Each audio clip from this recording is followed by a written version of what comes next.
Welcome to the Times of Israel's daily briefing. Today is Saturday, June 21st, day 624 of the war. Amanda Borschel-Dan here with our military reporter, Emanuel Fabian. Hi, Manny. Thanks for joining me this Shabbat morning. Hi, Amanda. We are over a week into the Israel-Iran war, and Manny is here to fill us in. We'll take a broad strokes look at the Israel Air Force's operations so far, especially what happened overnight, and learn how much farther there is to go to achieve the war's declared goal of derailing Iran's efforts to obtain a nuclear bomb. We'll learn what IDF Chief of Staff Eyal Zamir told reporters about the IDF's current capabilities and his thoughts on the duration of the war. And we'll hear about the various projectiles that Iran is sending Israel's way in drips and drabs. And finally, we'll speak about one of the operations that launched the war, nicknamed Red Wedding. All this and more when we're back.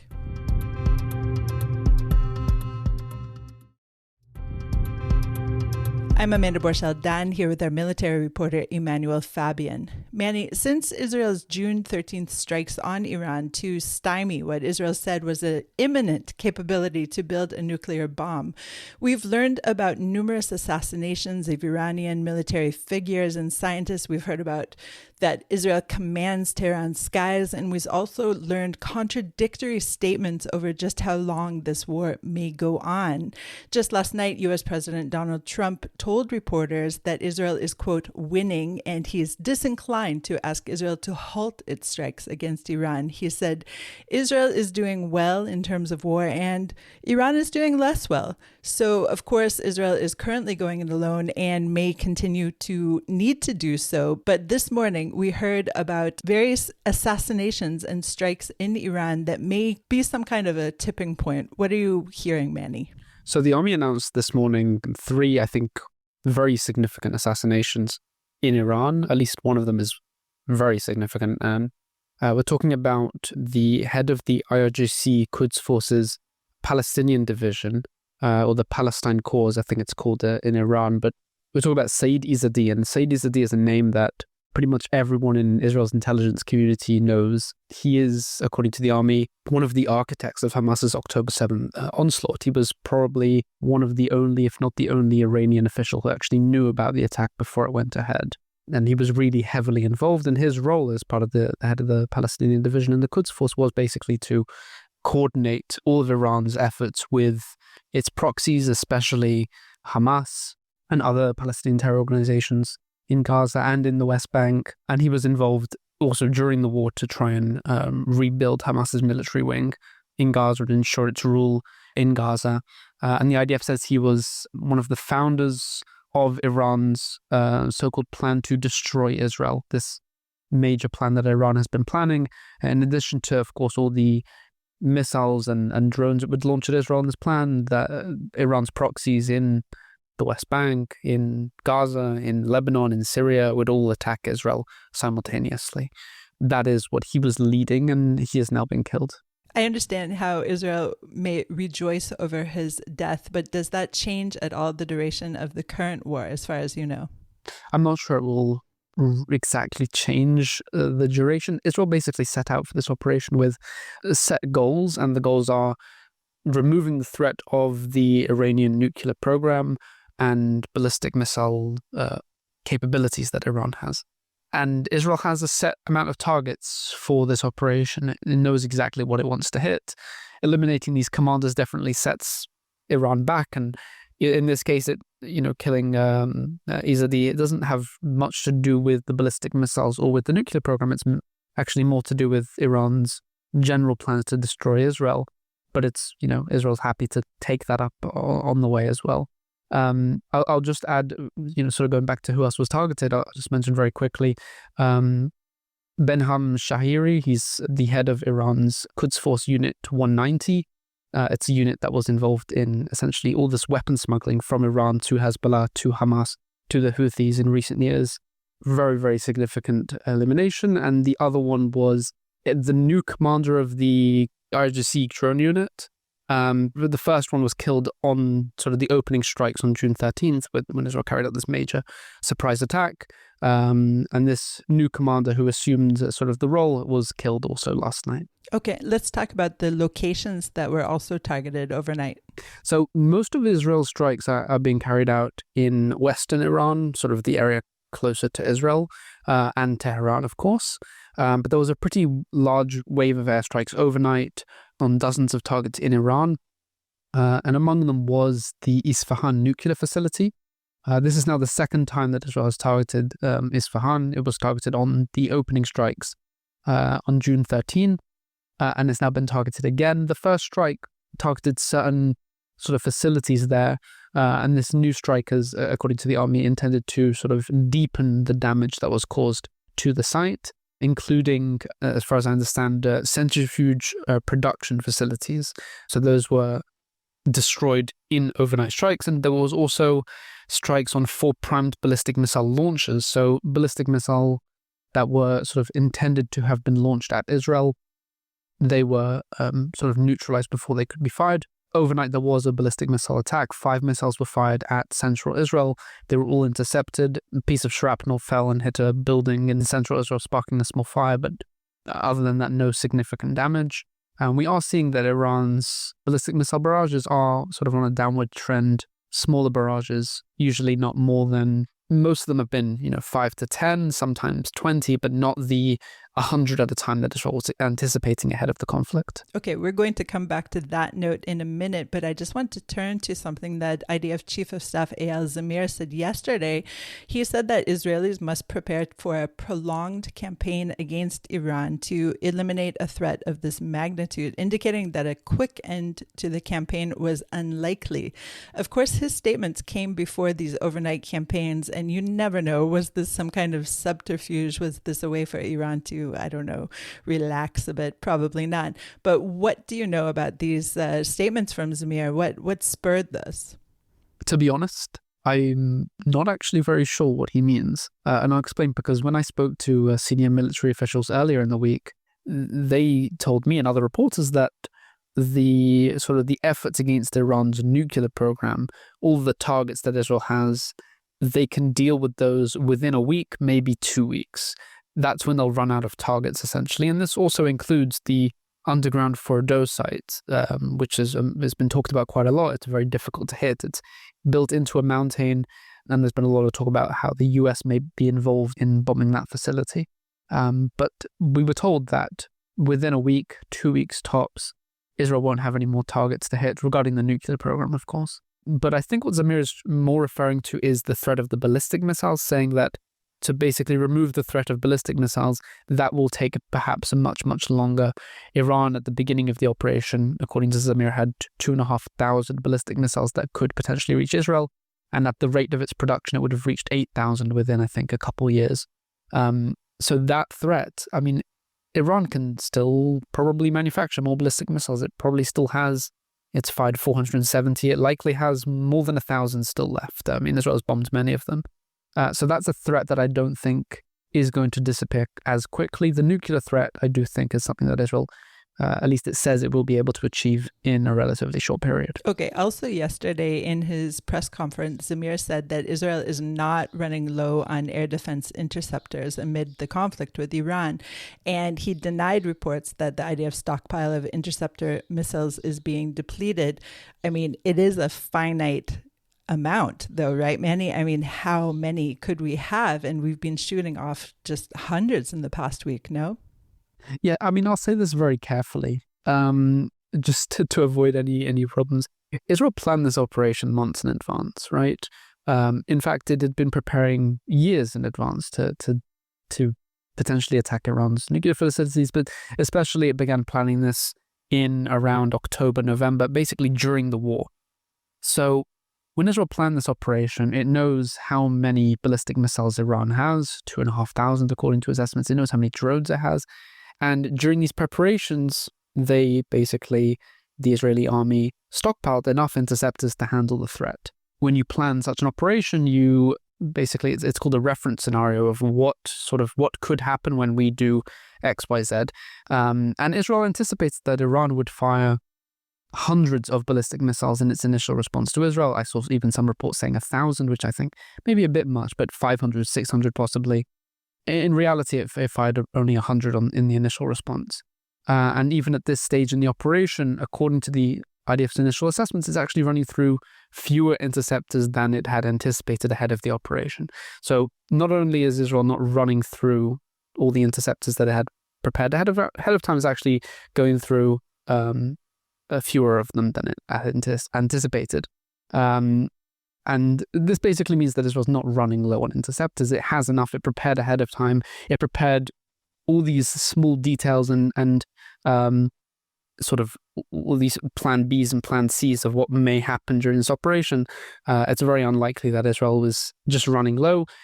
People will obviously think, well, what explains all these impact in populated areas in Israel?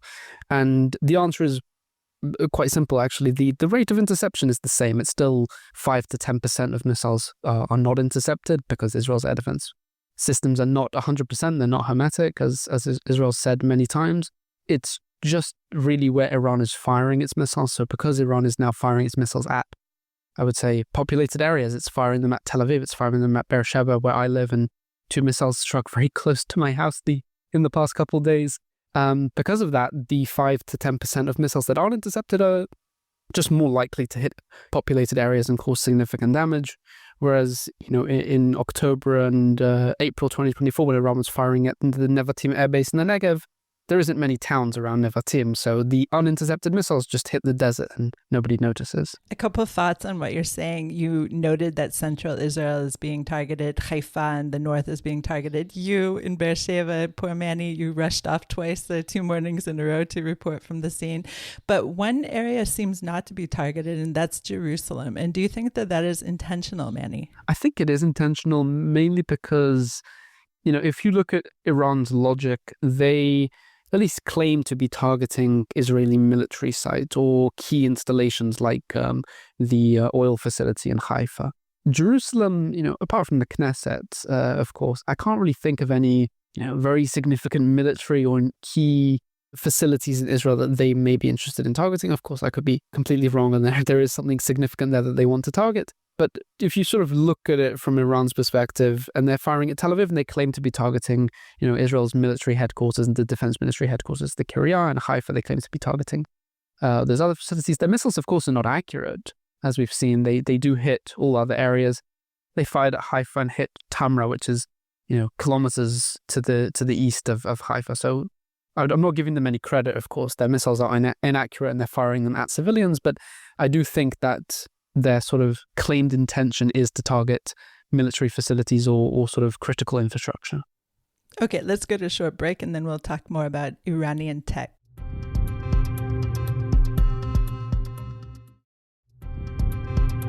And we're back. I'm Amanda Borschel-Dan here with our military reporter, Emanuel Fabian. So at least one ballistic missile that was launched by Iran at Israel in a barrage on Thursday morning was carrying a cluster bomb warhead, we were told by the IDF. And that is, of course, a very dangerous new development after nearly a week of attacks. So tell us what this cluster bomb warhead does, essentially, Manny.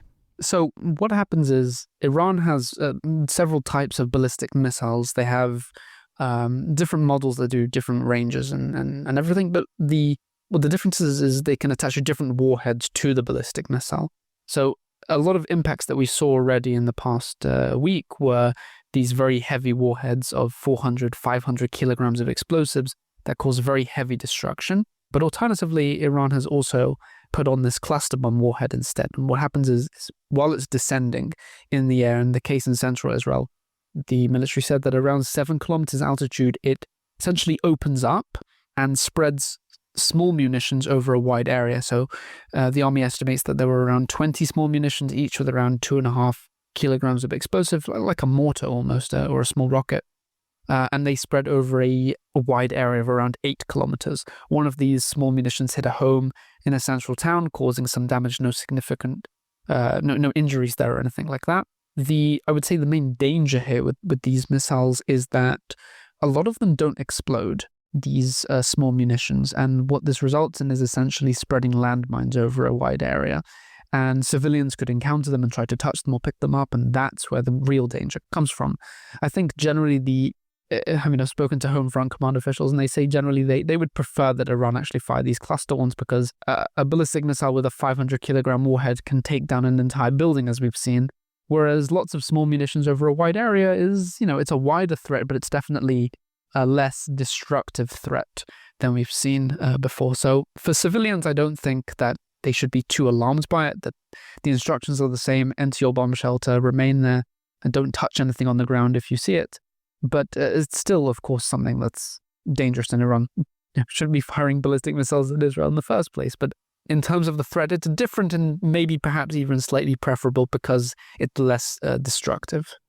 Less destructive in one site, but spread over many different sites. And I imagine if you're outside of your shelter, it would be even harder to evade this. I don't know if that's true or not. Just anecdotally, yesterday I was traveling to my daughter in the Home Front Command, and on the way home, one of these sirens sounded, and we stopped inside a tunnel.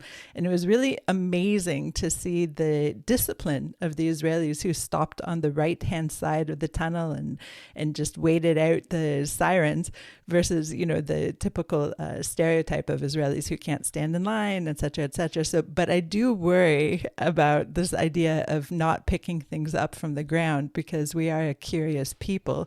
So I imagine that the Home Front Command goes out and tries to find all these smaller munitions that are now turned into basically landmines. Yeah, they went out and searched for them and picked up, basically sent bomb disposal teams to go and pick all those up. But police is also involved in this as well. In central Israel, that's where they found around 20 of them. And really, most of them didn't explode. Yesterday, in the afternoon, a strike on Beersheba, as far as I understand, this hasn't been confirmed yet, but the army, but as far as I understand, was another cluster bomb. There were around 4 or 5 impact sites in various areas in the city, in a relatively wide area.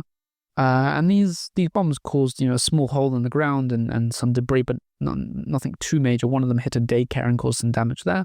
And the police and the Home Front Command send out teams to basically collect all the remaining munitions that fell that didn't explode. And just a note, of course, the daycare was empty because there is no school or daycare, I say as a mother of 7. But let's move on and talk about the Iranian strategy to send these missiles, these days at least, in drips and drabs. So the question is, of course, is this a strategy, or is this just a factor of that they are enabled to send them in the higher amount of barrages that we had expected initially? I think it's a bit of both, but more to do with their capabilities. So Israel has said it's destroyed around half of Iran's ballistic missile launchers. It had, I believe, maybe 400 ballistic missile launchers when it began the operation for 2,500 missiles, and half of them have been destroyed. And the Israeli Air Force controls essentially has air superiority over the western Iran area and the Tehran area where Iran would have launched its missiles from. It now has to launch them from much deeper within the country, in central Iran or even in eastern Iran, which of course is more difficult. It's much further from Israel. So I think that their capabilities are definitely degraded, considering how many of these launchers have been destroyed. And I'll add on top of that, Iran's military command, the top IRGC officers, the top Iranian armed forces officers have all been killed. This definitely sort of makes it much more difficult for Iran to coordinate larger attacks. And we've seen in recent days Israeli airstrikes on primed ballistic missile launchers, like overnight. Several were targeted. There was, in the strike on Beersheba on Friday, the army bombed, the Air Force specifically bombed 3 primed ballistic missile launchers that were also intended to be fired at Beersheba. They destroyed 3. 1 was set off, and that one missile hit not far from where I live. So I do think Iran is struggling to try and produce larger ballistic missile attacks. They still have the capability. Let's, not try to pretend that they don't have this capability to launch missiles at Israel. They fired a barrage of 25 yesterday. So in some cases, they do manage to coordinate larger attacks, but in general, they're not managing to do this consistently. And there is also a small element of Iran trying to sort of drag this out longer and longer. like we saw with Hezbollah or with the Houthis or with Hamas. They conserve some of their munitions, but I do think that the main factor is that they're just unable to coordinate larger attacks. Okay, I do hope that is the case, because it is, of course, extremely disruptive, not to mention obviously destructive, to have these missiles coming in. And you mentioned the Houthis, and we have heard from them here and there since this war began, this new warrior war began, and but not much actually. And prior to the war, we had heard a rumor, at least, that Israel was going after the Houthi leader. Do you have an update on that, Manny? Unfortunately not. He was targeted in a strike in Sana'a, the Houthi chief of staff, not sort of the leader, but the leader of the military wing of the Houthis. There were reports, indications that he may have been seriously wounded in the strike, but we still don't have any new information on that. Okay, to close out, let's just review the stunning operation that eliminated Iran's top military commanders early on June 13th. It was codenamed Red Wedding, after the infamous scene in the TV program Game of Thrones and also the book series, due to the almost fantastical way it was carried out. Manny, tell us about the reality, however, what happened in Iran on June 13th. So the opening strikes were essentially preparations that began months before. And the strikes killed around 30 top Iranian military commanders, along with at least 9 nuclear scientists. And they were all killed sort of simultaneously. 200 Israeli aircraft, mostly fighter jets. They dropped 330 munitions, around 100 targets were hit all at the same time, literally within just a few minutes, taking out Iran's top military command, top IRGC command, all these nuclear scientists. The preparations sort of behind the scenes, we were told this week by army officials, began sort of around in October, during the height of the fighting against Hezbollah in Lebanon, and after the Israeli strike in Iran, if you remember, after Iran's October attack on Israel. The military intelligence director and the Israeli Air Force began planning this operation to take out all these top Iranian commanders, and they sort of based this on all the knowledge that had been developed previously by the intelligence directorate and the capabilities of the Israeli Air Force. And they sat down these officials from the Air Force, the intelligence, together in around November, where they outlined what Iran's sort of centers of gravity were for this operation, and they determined that it was the Iranian firepower, basically their missiles, their drones, the air superiority which Israel needed to obtain, nuclear program, the economy, and of course, the military leaders and the nuclear scientists. And the key to sort of all of this was air superiority, according to the conclusions of this conference was, in order to be able to target these officials all at once, you need to gain aerial superiority over the area. So they spent months sort of mapping out all of Iran's air defense systems. They cross-referenced thousands of intelligence sources, according to the army. They generated new intelligence sources, and only by March, they sort of cracked the issue of the air defenses.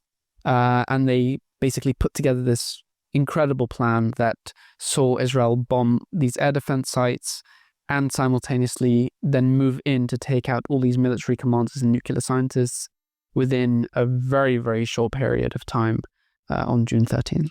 Manny, I know you are so busy, so I really appreciate you giving me your time this morning, and I know our listeners appreciate it as well. But in any case, I'm still going to wish you a Shabbat Shalom. Shabbat Shalom, thank you. Thanks for listening to the Times of Israel's Daily Briefing. Please check out another installment tomorrow. This episode was produced by Adina Karpuch. If you have any questions or comments about this or any other episode, please drop us an email to podcast@timesofisrael.com. Until tomorrow, Shalom.